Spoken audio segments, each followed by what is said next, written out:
Welcome, everybody. I know it's the top of the hour. We have a lot of people logging in. We'll give it one more minute and we'll get this started.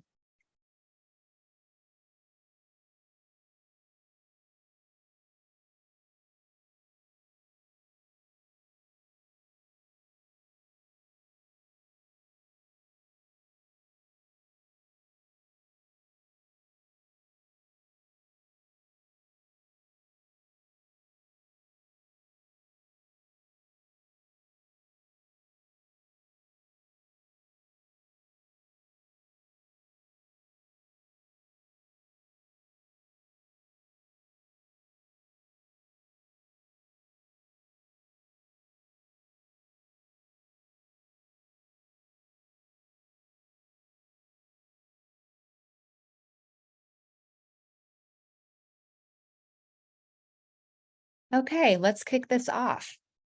So welcome to Keeping Your Workplace Safe, How to Supercharge Your Drug Testing Program in 2023. My name is Jamie Welch. I am the Director of Strategic Initiatives here at ArcPoint, and I am so pleased to bring to you this webinar today. Ryan. All right, we will be offering 1 hour of continuing ed credits for those that need that in the HR profession. Those certificates for the completing this course will actually be emailed later on today. So be on the lookout for an email in a couple hours. We'll get those sent out. I'm also excited about hearing feedback and anything that you guys would like to hear on later this year by doing this post-webinar survey. Don't need to do anything right now. This will be something that, again, later on in the at the very end of the webinar, we'll bring this up again. I just want you to be thinking about other topics and feedback on what else we can provide for you in these educational series of webinars. As questions come up, we do have the Q&A. That will be something where you can put in the bottom of that Zoom search, and we will try to answer them throughout the webinar. There is a little bit of time at the very end for questions too, so if we don't get to them during the webinar, we're hopefully going to answer them at the end. Worst case scenario, if we don't get to them today, we will make sure we have one-on-one follow-up with you after this webinar as well. Also remember that we are not legal counsel, so your best bet, if you have anything that's in doubt, to please participate with your legal counsel in order to answer those specific questions about your state regulations and anything else you may need information on. I'm excited about our host today. His name is Ryan West. He is the founder and president of eQualified. It's a well-being and focused training and consulting firm that leverages the powerful framework of emotional intelligence to transform the way people communicate and relate to others. Ryan is certified EQI 2.0 Myers-Briggs practitioner, a certified forensic interviewer, specializing in nonverbal communication, and holds a master's degree in organizational psychology. Having served as a counselor, clinical evaluator, and workplace consultant for the regional drug and alcohol treatment provider for over 10 years, Ryan is also a certified employee assistance professional, president-elect of the Employee Assistance Professionals Association chapter in Indiana, and a DOT qualified substance abuse professional. Now, saying all that, because I fumbled all those words, he's also a great resource to ArcPoint. Our network of locations use him as tremendous knowledge in the toxicology and employee well-being space. We are proud to partner with him for the corporate training and to educate our customers on what's going right now in the world of substance abuse and the mental health. So without further ado, Ryan West. Awesome. Thank you, Jamie. You didn't fumble it too much. I thought it was pretty good. I should have just not read it. That's what I said. Yeah, that was pretty good. So good to be here. Thank you for having me. Always a pleasure to partner with ArcPoint. And I'd be remiss if I didn't thank the entire team. You know, I've been doing trainings on this topic and topics like this for going on 16 years now. And I've done this hundreds, if not thousands of times. And I can assure you that virtual engagements like this or in-person engagements, the successful ones, it's not a one-man show. You know, people like myself and Special Agent Gannon show up and we present, but there's a lot of people behind the scenes setting things up, communicating, giving us good, helpful feedback. So thank you to Jamie, to the ArcPoint marketing team, especially Melody, Kate, Bree, and Jamie A., those on the operations team, the executive team even, and most importantly, our owners, for their knowledge and their helpful input and feedback. Pleasure to partner with you, and I look forward to more partnerships down the road. I also have the honor of introducing our special guest today. I'll be presenting most of the time, but I encourage you all to please stay on and hear Special Agent Michael Gannon's message at about 1:30 or so Eastern time. I'm going to look down now and read some of my notes. Assistant Special Agent in Charge, Michael Gannon with the Drug Enforcement Administration, began his career with the DEA in 1999. He is responsible for the management, supervision, and coordination of enforcement operations for various DEA offices in the state of Indiana, overseeing a staff size of approximately 100 employees. Special Agent Gannon, as I said, has a very important message that defies the stereotype. That's not what you would expect a DEA agent like himself to share. He's not only going to talk about the ongoing crisis facing our nation, but the importance of coming together as a community and doing your part to help people who are struggling with substance use and other behaviors. Special Agent Gannon, always a pleasure to share the virtual stage with you. Thanks so much for being here today. Thanks for having me, Ryan. It's a real pleasure. Thank you. Absolutely. Now, this is an encore presentation from last year. When we presented Supercharge, our drug testing program in 2022, we had sent out a survey, and we actually got a decent amount of people responding back. So 107 respondents is pretty good. We'd asked them all sorts of yes, no, and unsure questions. And one of the questions we asked was, my company has updated our drug and alcohol policy within the last 7 years. Now, thankfully, about 63% said yes, 15% said no, and 22% were unsure. But as a corporate consultant, somebody who's been doing this for quite some time, working with human resource leaders, safety leaders, I can assure you that even the ones who said yes, there's a really good chance that their policy is still antiquated, it's still dated, it's still not up to date. From 2015 now to the present, so the last 8 years, we've had a lot of changes that have occurred across the US. In 2015, there were 23 states that had legalized marijuana for some type of use, 19 for medical and 4 for recreational. You fast forward to 2023, and now we're almost 40 states for medical and 20 for recreational, including DC, Puerto Rico, and Guam. In January of 2018, the DOT expanded opioids to include drugs like oxycodone and oxymorphone.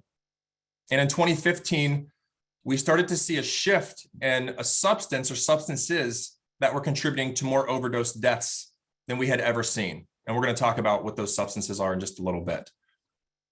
Now, an up-to-date modern policy is a critical component, essential component of any good drug and alcohol program. It should have a clear purpose. It should have a clear scope, should set the expectations. We expect our staff to show up to work free from the intoxicating effects of substances. If we suspect through identification of a drug test or through observation combined with a drug test that you are under the influence of a substance, we are going to intervene. Now, you might be sent to a professional like myself for an evaluation. We might have a zero tolerance policy. You might be terminated, or perhaps you're going to have a mandatory referral to your employee assistance program.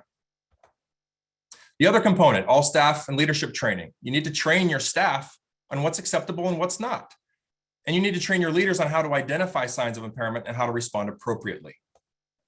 You should have a drug testing program, a comprehensive modern drug testing program that is looking for drugs that people are actually using. And there's a huge gap here. Well, huge might be subjective, but there's a gap here that we need to address today. And then fourth, we need to be focusing a little bit on prevention. Not just what do we do when we suspect somebody's impaired, but do they have a confidential outlet for getting help for themselves before leadership and management has to intervene and get them to the appropriate professional? And that's where a well-being program comes in. One thing I love about ArcPoint's well-being program is it emphasizes prevention, getting help before you show up to work and you're unsafe or unproductive. We're focusing on drug testing today. So under this drug testing umbrella, we have 3 objectives. The first, each of you will be able to do a few things. Summarize the types of drug tests and their advantages. I'm not trying to turn all of you into experts today, but I want you to have some just basic education, some basic knowledge of the types of tests, the difference between a test and a screen, and why is urine, why is breath and oral fluid the most commonly used? I get that question a lot by my clients.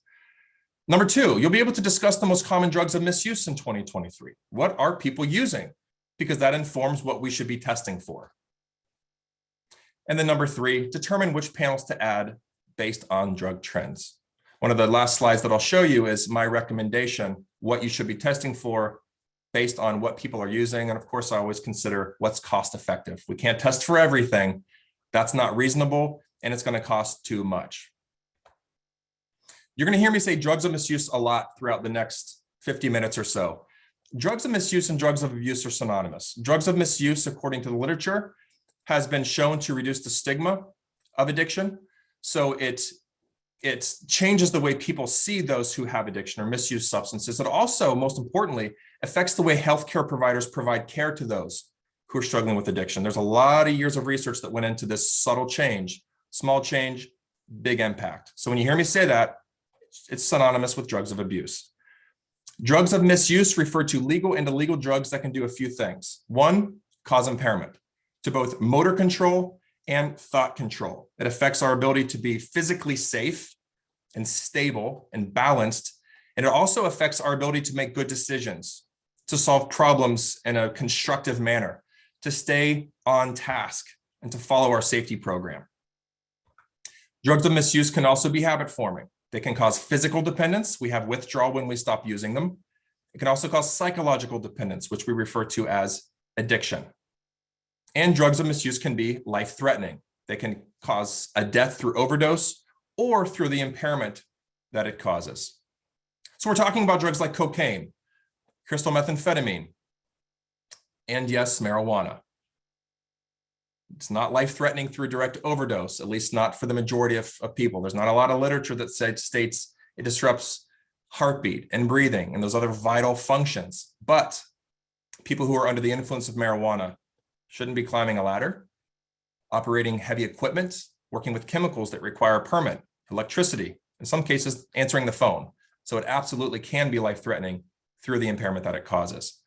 And there are a lot of different types of drugs out there. This is not an exhaustive list, but I do want to show you that I like to reference the drug recognition expert category because it puts drugs into categories based on shared signs and symptomology. And what that basically means, for example, is if somebody's using dissociative anesthetics right in the middle there, PCP, also known as phencyclidine, dextromethorphan, commonly found in cough medications over the counter, it's a cough suppressant, or ketamine. Even though they're 3 different drugs, because they're categorized as dissociative anesthetics, what we would observe if a person was under the influence of them and what that person under the influence would experience would be very similar because they're all dissociative anesthetics. There's some crossover between these categories. For example, MDMA, methylene dioxymethamphetamine, street name ecstasy. It's categorized as a hallucinogen because it has hallucinogenic properties. However, it's also a psychostimulant. So it does mirror a lot of the effects of amphetamines, cocaine, methamphetamine, etc. This is not a signs and symptoms training, so I'm not going to get too deep into really deep at all or touch on signs and symptoms. Just want you to be aware that there's a lot of drugs and they all can be categorized based on how they affect you and how people would observe you under the influence of those substances. But let's say you ingest any one of these, or a person gets it into their body. The body rapidly absorbs drugs orally, intravenously. You can smoke it. There's a lot of novel ways of getting substances into the body. Thousands of patients that I've seen would testify to that. Absorbs this drug, distributes it throughout the body, and it affects them in many different ways. And we refer to this as toxicokinetics. It's how does the drug get distributed throughout the body and what effects does it have? This is where we see signs of impairment. Now, as the drug is being distributed throughout the body recognizes it as a toxin and starts to break it down and get rid of it. We refer to this as toxicodynamics. This is metabolism and excretion. What does the body do to the drug? And this is where we can look for evidence of drug use, alcohol being the only exception. We look for evidence of drug use by administering a drug screen and or a drug test. Drug screen and drug test they're commonly, they're used interchangeably, like they mean the same thing, but they're quite technically very different. A drug screen merely detects the presence of a substance, typically the drug metabolite, so evidence of drug use.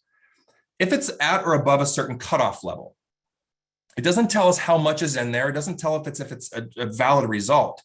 It's just making a really good educated guess. And it's usually about 99+% accurate, but there is some margin of error. So take, for example, cocaine.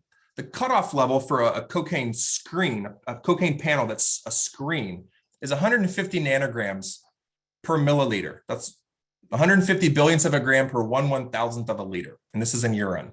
For marijuana, it's 50 nanograms per milliliter. So if a person has 65 in their system, they're going to show positive. There's a margin of error in there, about a 10% variance, but roughly speaking, if they're at or above 50, they'll show positive. Now, what we should be doing always for non-negatives, that's DOT speak for presumptive positive, is send it for a lab test.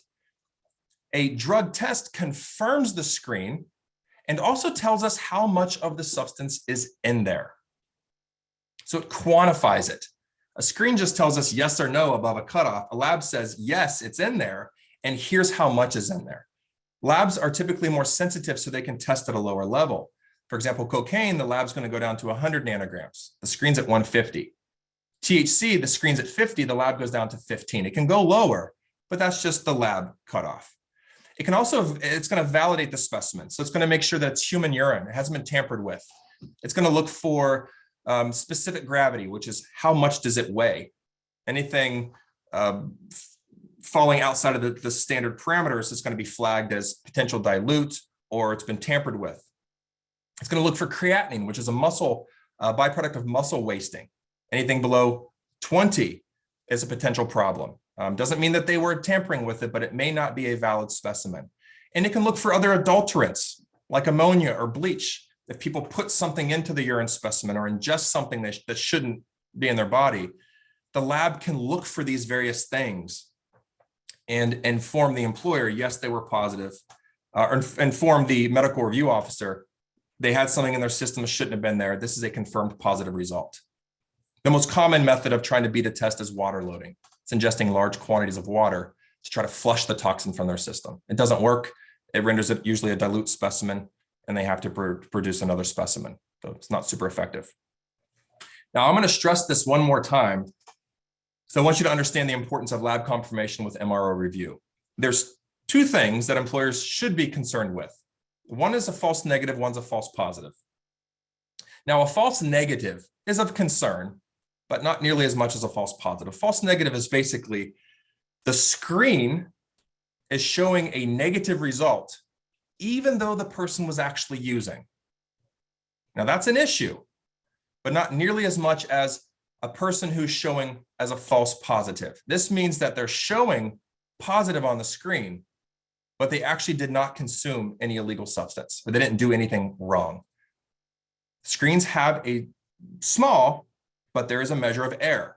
There are cross-reactants, things that we can come in contact with in our environment, medications we can consume over the counter, prescribed, sometimes just our genetic makeup leads us to be more prone to having a false positive. So if we're not sending out for lab confirmation and letting a medical review officer, as a trained physician in toxicology, make the final decision, we're exposing our business to unnecessary risk and liability. Even though it might only happen 1 out of 100 or 1 out of 1,000 times, that one time where you make a disciplinary decision based only on a screen or point of care test, which is a screen, that could get you in a world of trouble. So we always want to be sending for lab confirmation, especially to confirm the results of a presumptive positive or non-negative screen. And urine is the most widely used screen and drug test today. It can give us instant results, which we should be sending for lab tests, lab confirmation. It can give us a narrow to moderate detection window, which means we can know if a person used a substance within the past few hours, days, weeks, and even into months for certain substances, not just for THC. There are others that can stay in the body a long time, like barbiturates and certain benzodiazepines. It gives employers the greatest return because of this narrow to moderate detection window, because it's also one of the cheapest. It's one of the least expensive. A big downside is it can be easier to adulterate. So it can be easier for people to ingest things or place things in the specimen, rendering it invalid. One of the chemicals I showed you before, Urine Luck, has a chemical called pyridinium chlorochromate, which is a very effective binder to THC. And if your lab isn't looking for various adulterants, an individual could theoretically, and they do, pass a drug test that they should be failing. So that's the downside to urine. But if you have a reputable collector like ArcPoint Labs, they've got various measures in place to greatly mitigate the likelihood of adulteration. Breath is also widely used, but for alcohol, a breath alcohol test, because alcohol, we're looking for the active parent compound. We don't necessarily care if they used last week. We care if they're under the influence right now. A bonus or a huge benefit to breath is it detects the actual parent compound, right? So it lets us know that they're under the influence right now. And it gives us that very narrow detection window. A downside, of course, if we want to know if a person's a binge or heavy alcohol user because they're on a liver transplant list, breath alcohol testing may not be the best test. For that, we might want to go to blood or to urine or to hair or something else. Oral fluid is also commonly used in the employment space. Similar to urine, can give us instant results. It even has a narrower detection window, which can be a good thing. Another bonus is that for people who are trying to adulterate or trying to stall because they know they're positive, they can say, I can't use the restroom if they're producing a urine specimen. And even though they have a 3-hour window to do so, some of them will hold it. Much to their pain, they won't produce the specimen. Oral fluid reduces donor downtime. It eliminates stalling, so they can't really get out of it. And it's nearly impossible to adulterate when administered appropriately. Oral fluid can also detect certain parent compounds, such as delta-9 tetrahydrocannabinol, which is what you all know as THC. It can also detect 11-hydroxy-THC, which is a first-pass metabolite and can cause impairment. I don't want to get too technical, but oral fluid does have some advantages that urine doesn't, and vice versa. Hair and fingernail give us a very long detection window, 3 to 6 months. Some studies suggest even longer. Hair, I would see hair testing a lot with my healthcare patients when I was working as a counselor. Physicians and nurses especially were subjected to hair tests. Working in that safety-sensitive environment around patients, providing patient care, really important to know that you don't have a substance use issue that's going to affect the care you provide and the decisions you make. Unlike fingernail, however, there's a diminished correlation compared to it. So what that basically means is it is very sensitive, highly reliable, and highly valid, but not quite as reliable and valid as fingernail testing. Blood gives us the advantage of detecting parent compounds, kind of like breath. It lets us know, is this person being affected right now by a drug that they recently used? Huge downside is it's terribly invasive, a little more expensive. Not a lot of employers want to mess with blood. Perspiration, sweat patches. Saw this commonly in the criminal justice system. A lot of my patients who were in DUI treatment court or on monitoring, probation, house arrest would have scram bracelets typically placed around the ankle, and it would continually monitor if they were consuming alcohol and would notify the PO if they did. And then fingernail testing gives us the longest detection window. Very difficult to adulterate. Similar to hair, can go back 3-6+ months. Toenails, evidence shows us it can go 12 months or longer. Downside is it can be a little more expensive. So I don't want to spend too much time on the types of screens and tests. Just know that there's a lot available. The type of screen and the type of test that we use depends on what we want to know. Now, I'm going to expand on that in just a little bit. One of the other questions I'd asked in the survey was, my company has updated our drug panels within the last 7 years. 50% said yes, 21% said no, almost 30% said unsure. So that 50% that were no or unsure, they're most certainly outdated. But even the ones that said yes, they might have dated panels. If all they're using is a DOT5 panel or a Common 10 panel, in 1996, these were amazing. But in 2023, they're missing some really important substances that I'm going to be expanding on in the next section when we cover the next objective. All right, let's see what you've learned so far. You don't have to put your answer in the chat.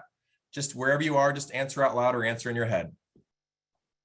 Drug tests are an essential component of any company's drug and alcohol program. They help support a blank and blank work environment. They help support a safe and productive work environment. That's what it's all about. Safety and productivity. Those two words should be in the first sentence, if not the first paragraph of your policy. If they are not, reach out to ArcPoint, reach out to whoever your provider is to get that updated. It's dated. This type of drug test continues to be the most commonly used by employers because it can produce instant results. It can detect a wide variety of drugs, has a narrow to moderate detection window, and is reasonably priced. Is it blood, urine, fingernail, or hair testing? Answer here is urine, with the exception of alcohol. So as I said a moment ago, we're going to expand on the type of screen and test that we use depends on what we want to know. So let's wrap up this first objective by examining alcohol use. When a person consumes ethyl alcohol or ethanol, the liver is the primary organ that breaks it down, that gets rid of it. It does the heavy lifting. Now, our body, when it's excreting a toxin, does one of two things. It breaks it down into smaller pieces that it can, safely eliminate, or it tags it. It adds something to it so our body can recognize it and take it away. Just like something that's like we're trying to throw away a couch. It won't fit in our garbage can. So we have to buy a special tag, put it curbside so the garbage person knows to take it away. Our body does basically the same thing. Smaller pieces or add something to it, gets rid of it. The primary enzyme that breaks down alcohol, it's a toxin, is alcohol dehydrogenase. It converts the ethyl alcohol into acetaldehyde, which is similar to formaldehyde, embalming fluid, which in part explains why you wake up with a horrible hangover. It's evidence of the toxin you ingested. Aldehyde dehydrogenase breaks down acetaldehyde into acetate, and further gets broken down into carbon dioxide and water. That's what ultimately alcohol gets broken down into. But along this pathway, along the breakdown process, there are some other metabolites that are formed when a person ingests alcohol. ETG is ethyl glucuronide. ETS is ethyl sulfate. FAEE is fatty acid ethyl ester. And PEth is phosphatidylethanol. Each one of these has a half-life. It stays in the body for a certain period of time, and it can get deposited in our hair, fingernails, etc. It can be found in urine, oral fluid, blood. These tell us that a person used. Depending on the level, it can inform us of how much they used.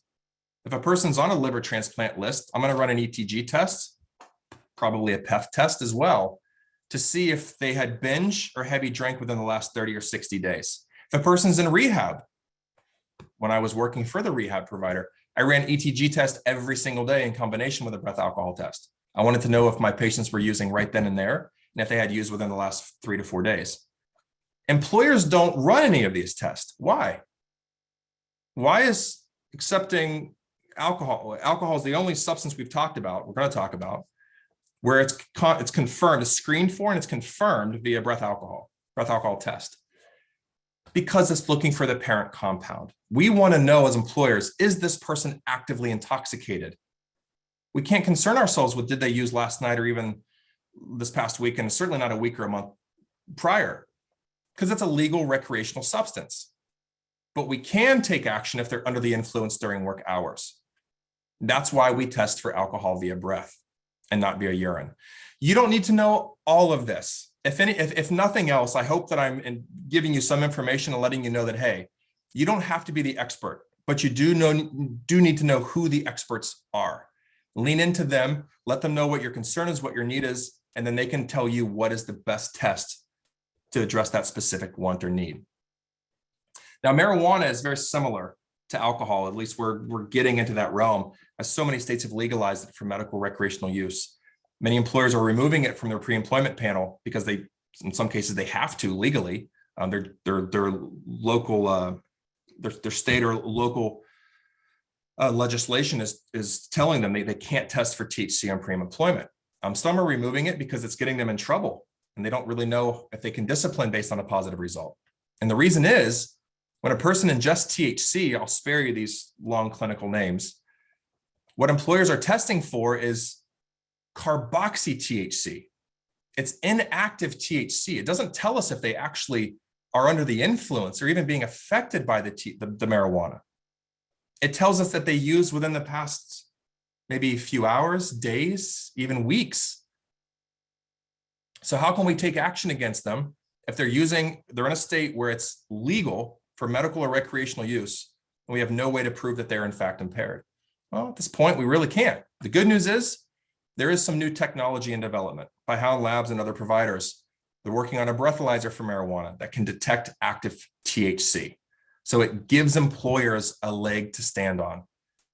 They won't hopefully have to fear taking disciplinary action against an employee for showing up to work with some level of impairment assumed, but at least with active THC in their system, which should not be there during work hours. More to come on that. Jamie, feel free to correct me if I'm wrong, but if you are on this webinar, you're a part of the ArcPoint's list. So when this technology becomes available, you will be notified. All right, switching gears to tracking trends. The first part, drug screens, drug tests, took up a good amount. The rest of these objectives we'll get through pretty quickly. There's 3 different sources I use for tracking trends, and they're all publicly accessible. You can access them yourself or meet with somebody like myself or an ArcPoint owner who can give you the statistics on a yearly basis. The drug threat assessment was typically published every year. Mike, when you come on, you can speak to this a little bit more than I can, certainly. But it hasn't been published since 2020 to my knowledge. But it gives us some good insights into the changing drug trends in the United States. Alcohol is not mentioned. Drug Testing Index, or DTI, very helpful for analyzing workplace positivity rates for various types of drug tests, such as post-accident, for cause, random, return to duty, etc. For cause or reasonable suspicion is always number 1. It can also tell us what are people showing up positive for, such as amphetamines, marijuana, benzodiazepines, etc. 6-AM is the primary metabolite of heroin, 6-acetylmorphine, which eventually breaks down into morphine and other metabolites. A downside to Quest DTI is it does not give us insight into what drugs are not being tested for. It's like hallucinogens aren't on here, volatile compounds like huffing and inhalants, spice, synthetic cannabinoids, bath salts, cathinones, and other opioids that a lot of people are using. My favorite is the National Survey on Drug Use and Health, because it looks at just about every substance that people can use. Number 1 substance, marijuana, followed by prescription pain relievers, hallucinogens, etc.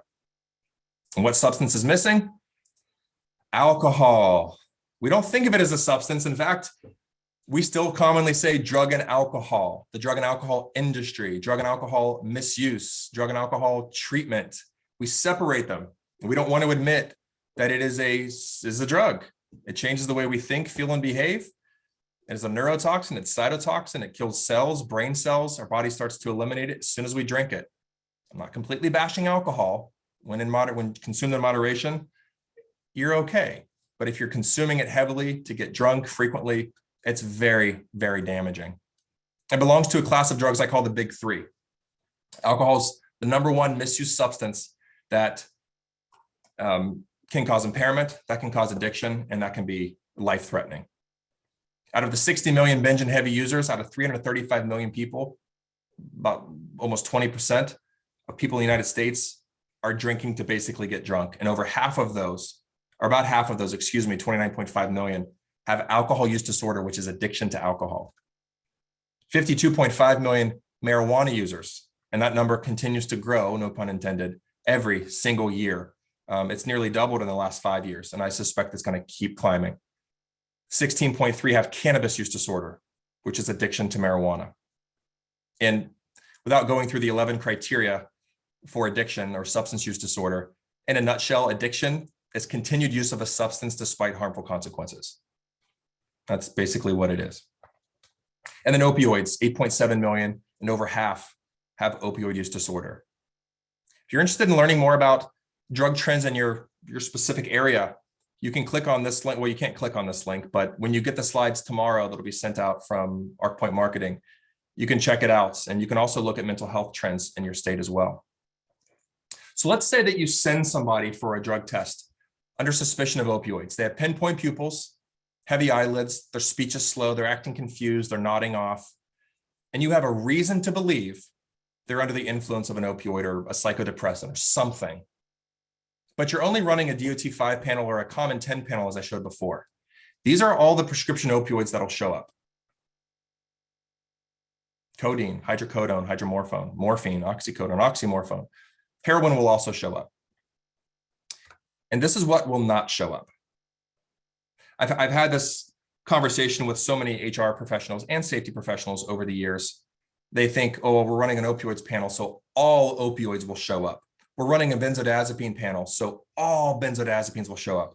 That is false. Even though they're in the same category, different drugs within certain categories can produce different metabolites, and that's often what we're looking for. And so it's a false belief that if you're running an opioids panel, all opioids show up, and same for benzos and same for other substances as well, specifically those two substances. There's a lot that won't show for opioids on a DOT-5 and common 10. Buprenorphine, fentanyl, methadone, tramadol, commonly misused. You're seeing signs, the test is negative. It might be because you're testing for the wrong substances, or you're not testing for the right substances. And so I've had this pushed back by many professionals. It costs too much.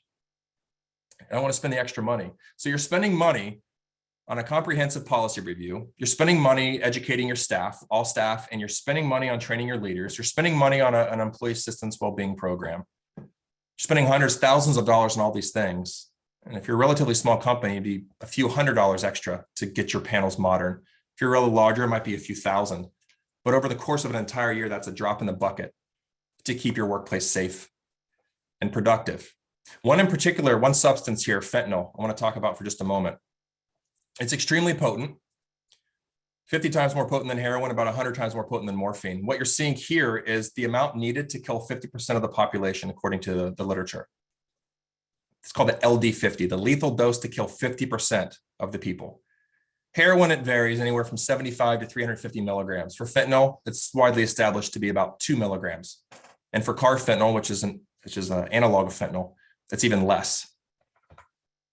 This Boeing 737-800 is the world's, and certainly in the US, the most widely used commercial airliner, holds on average about 162 people.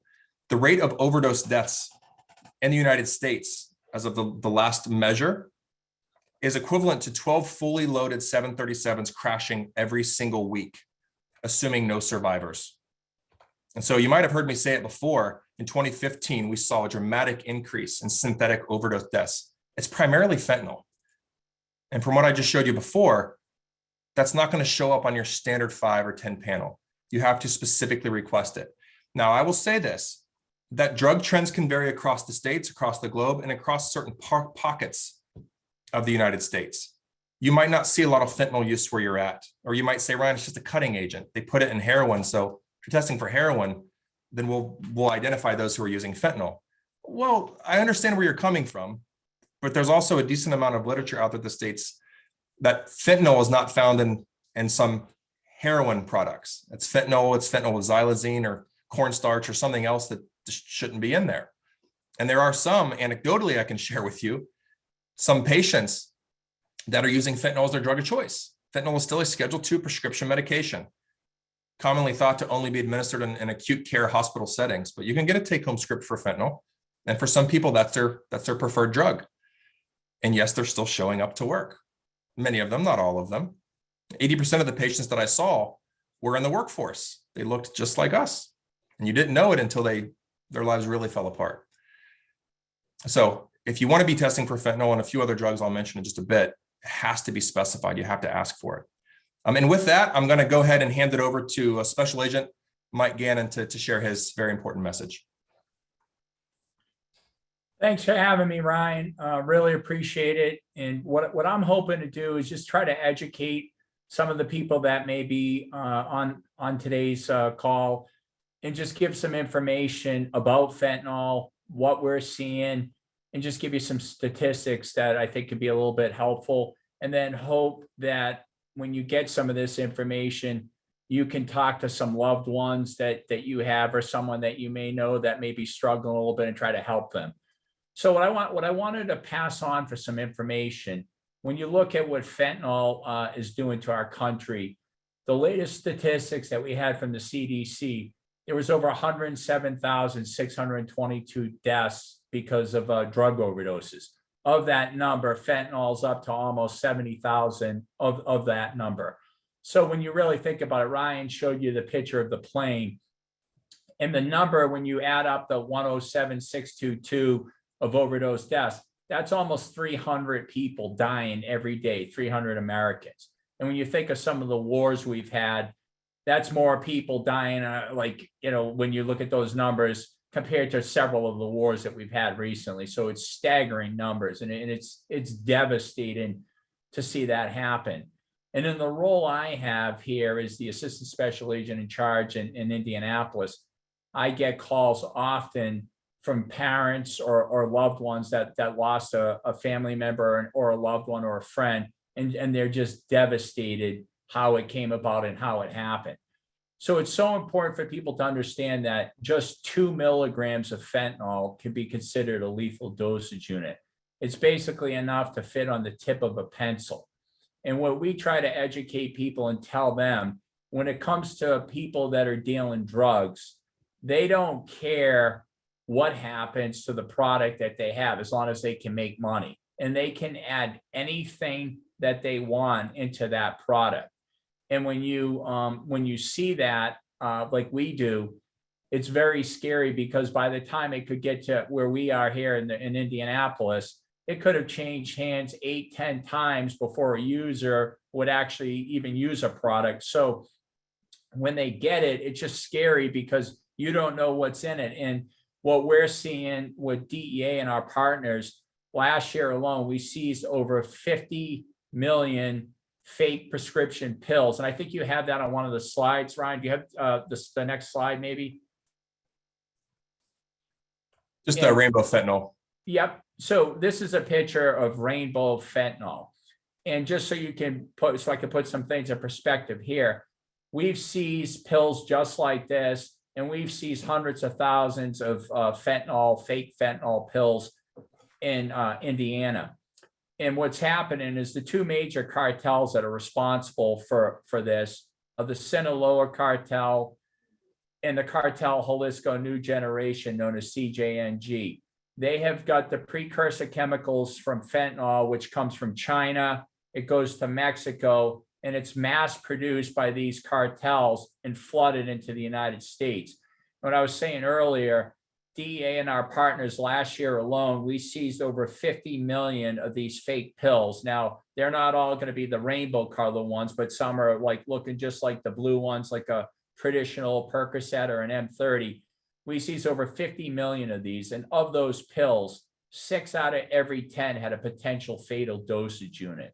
So it's very scary things that we're seeing with this fentanyl crisis. It's like something we've never seen in this country before, and it can affect anybody. I don't care where you live, where you're from, what race you are, what gender you are, you can be affected by this, and it can affect any family, no matter how good a parent you are, no matter how good a job you've done, anybody can be affected. And right now, for the ages of 18 to 45, the fentanyl crisis is the #1 killer in America. So staggering numbers, scary things. And what I think that we need to do as a society is we need people like yourself that are on this call to go out and be a difference maker and understand, if you know somebody that may be struggling a little bit, try to be a pillar of strength for them. Because what we do at DEA is we do criminal investigations. We collaborate each and every day with our state, local partners, identify high-level drug distributors in our area, and we build the best cases we can so we can hold them accountable in a court of law and bring them to a process throughout the prosecutorial phase and hold them accountable for their actions. And what we also do is we identify who was supplying them from various cities or other states in the U.S., and we build cases on them. We'll even identify countries such as Mexico that are sourcing drugs into our country and indict individuals there. There are challenges that come with that, such as seeking extradition and other things to hold these people accountable that just take a long time. And that's just stuff that unfortunately we can't control. But what we can control, we try to do the very best job we can getting out there each and every day to make these type of investigations and hold people accountable. But what else we're really doing, and I'm very passionate about this, is getting out and meeting with people in our community and spreading awareness. And that's where us as a community need to come together, and common people need to step up as well and help us with this, because we'll arrest people, but at the end of the day, we need people like yourself to come together and help spread this awareness to people that they know, because what's happening is devastating. And I have calls that I, like I said, like I get all the time. I recently had a case that we made where we arrested someone.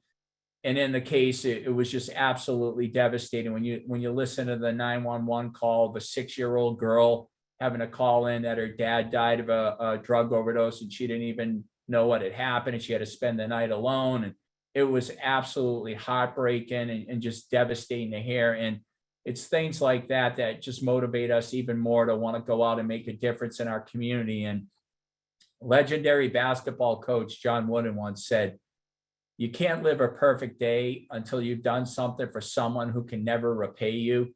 So I urge each and every one of you to try to be that person and get out there and try to make a difference. And if you know somebody that may be using drugs, encourage them to go out and get the necessary help that's available, because there's so many programs and there's so many great patriots in this country that want to help people. And if we could do that, I just think that's a better way for us to tackle this issue for people that need help in their life. And there's no greater feeling when you can help someone and turn it around for them. Couple other things I wanted to point out when you're looking at these pills, just scary things that come to mind for me. We've had countless number of cases where people start, and Ryan talked about this a little bit earlier, misusing pills. Misuse of pills can eventually lead to abuse of pills. So it's very important to encourage people that, especially when it deals with prescription medication, you never take a prescription pill that you didn't go to a doctor, they didn't determine that it was a medical necessity, and that they evaluated you and made sure that your body could handle whatever medication they would be prescribing, and you're getting it from a licensed, registered pharmacy. Because if you don't do that, you're risking your life every single time you would take a pill from a drug dealer that you're getting on the street or from social media, because we're telling you out of the 50 million pills that we seized, 6 out of every 10 had a potential fatal dosage unit. So the numbers are stacked against people that are going out and using these pills. And I'm just hoping with the talk I'm doing, you can understand that and try to spread some awareness to loved ones that you may have, or people that you can make a difference in their life. And I know I'm running short on time here, so that's why I'm trying to talk quick and get a lot of information in. But the one thing that Ryan asked me to also talk about was xylazine a little bit. And just to put this in perspective, xylazine is a veterinary tranquilizer that is utilized for veterinarians. And on the street name of xylazine, it's known as Trank. And what happens is it can come in a liquid or powdered form, and it is added as an adulterant into a lot of drugs, especially with fentanyl. The reason that some of the drug dealers add xylazine to fentanyl, heroin, or other drugs is it has a similar effect, such as an opioid. And what happens is if it's mixed in with some of these other drugs, such as fentanyl, they talk about a fentanyl high being so powerful but short-lived. And when you add xylazine with fentanyl, it can extend a high and make it last longer. But the dangers with xylazine, it's not for human consumption. It's a central nervous system depressant, and it can cause your heart rate to go to rapidly low levels. And when mixed with fentanyl and other drugs, if overdoses occur and Narcan would be deployed for a fentanyl overdose, it may not help somebody if xylazine is mixed in with it. And here in Marion County, where I'm operating out of in Indianapolis, there was 30 instances in toxicology reports that had xylazine and fentanyl overdoses. So we're seeing that pop up more in Indiana. And we recently arrested someone that was a supplier that was a fatal dosage unit for somebody that died of a fentanyl and xylazine in their toxicology report. So we're definitely seeing that more pop up here. And I think you guys are probably seeing that pop up throughout the country. So that's something to be aware. Currently, it's not a controlled substance, but I know that there are steps being taken to make that happen. So that's the information I wanted to pass on xylazine. And the last thing Ryan had asked me to kind of touch upon was the DEA Take Back program that we have. It'll be our 24th DEA Take Back, and it'll actually be this Saturday, the 22nd, from 10 to 2. And the best way, if you want any information about that, is if you go to DEATakebackday.com and you type that in, it'll pop right up, and it'll ask you to put your zip code in, and basically it'll give you the closest drop-off location to where you live anywhere in the country to get rid of any unused prescription medication. And why that's so important is what Ryan talked about earlier. Prescription medication can lead, if left in cabinets or left available, it can lead to misuse, which can lead to abuse, which can lead somebody down a very dark path of drugs. So it's a great way to get rid of unused, unwanted prescription medication. So if someone's on this call could take advantage of that, I would greatly appreciate that. And with that, in the essence of time, Ryan, I think I'll wrap up. And if there's any questions, I'll be here to the end. And if there's anything I miss that you want me to touch, just let me know before I pass it back to you. You hit all the points I was hoping you would, Agent Gannon. So thank you so much. And thanks for staying on towards the end. Yes, absolutely. And again, if you could please take to heart what I asked you to do, just talk to someone, talk to a loved one, and really tell them there's never been a more dangerous time in our country. If you use drugs, you're risking your life every time right now, because a lot of these drugs that we're seizing, fentanyl is in it. And there are instances where people think they're going to outsmart the drug, and they take a prescription pill that looked like a prescription pill, but it was a fake fentanyl. And they took 1/4 of the pill and left the other 3 parts of the pill on their nightstand. And the part that they took had a lethal dosage unit. And the other thing to tell people, when these people are manufacturing this stuff, they don't know what they're doing. They don't understand the care, quality, or control of a dosage unit. And they just put in what they think would be an amount that, they can get people addicted to so they can make money. So please pass that information on. And thank you so much for having me. Thank you so much, Agent Gannon, for speaking. I love your message. I love your message because it delicately balances authority and discipline with compassion and care, right? We want to have a drug testing program, not just to safeguard our assets, to promote and protect the safety of our people, of our customers, of the public, to uphold our brand, our image, but we also hopefully are aware that when we identify those who are struggling, we are in many cases helping to save a life. I know that can sound cliche to certain people because it's said so often, but it's the truth. And as I said a moment ago before you spoke, 80% of the clients that I saw were coming to me from the workforce. The primary referral source for treatment where I worked was the employer, followed by the family, followed by the judicial system. And many of the people that came to me did not want to be there. But over the course of the evaluation, the initial assessment, and then the treatment, we saw a shift, we saw a change in them. And as I've said to my former neighbor, who was a state trooper, he only ever sees the worst. He only sees the rest. He sees, going into the home and the person's passed out or under the influence and taking them to jail. They don't get to see the part where the person turns their life around, right? And so it shouldn't be a witch hunt. Yeah, we want to have this in place to protect the safety of our people, ensure productivity. It's a business. But we also have to recommend we're dealing with people, these people's lives. They have family, they have people that love them. And the genesis for a person's recovery is often a positive drug test. That's the starting point for them to get to the appropriate professional to get the help that they need. So thank you. Love your message. And again, it defies the stereotype that so many people have. I think there's a lot of people like you that feel the way that you do. And I'm so glad that you shared your time with us today. So thank you. Yeah, it's an honor and a pleasure. And remember, like you said, we're here to make our community a safer and better place. And we care about all these people. And it's devastating to see the amount of people dying in our country right now because of drug use. So thank you for having me. Yeah. So on that note, just a few more slides to cover. I want to talk about some other substances that people are using and then get to the final recommendation of what drugs should you be testing for based on what people are using. Kratom is another substance people are using and is an opioid. It's not an opiate because it's not coming from the poppy plant, but it's an opioid and it has similar effects like morphine. but it can have other more deleterious effects, unwanted effects. It is legal in over 40 states, so I'm not recommending you test for it, but be aware of it. And keep in mind,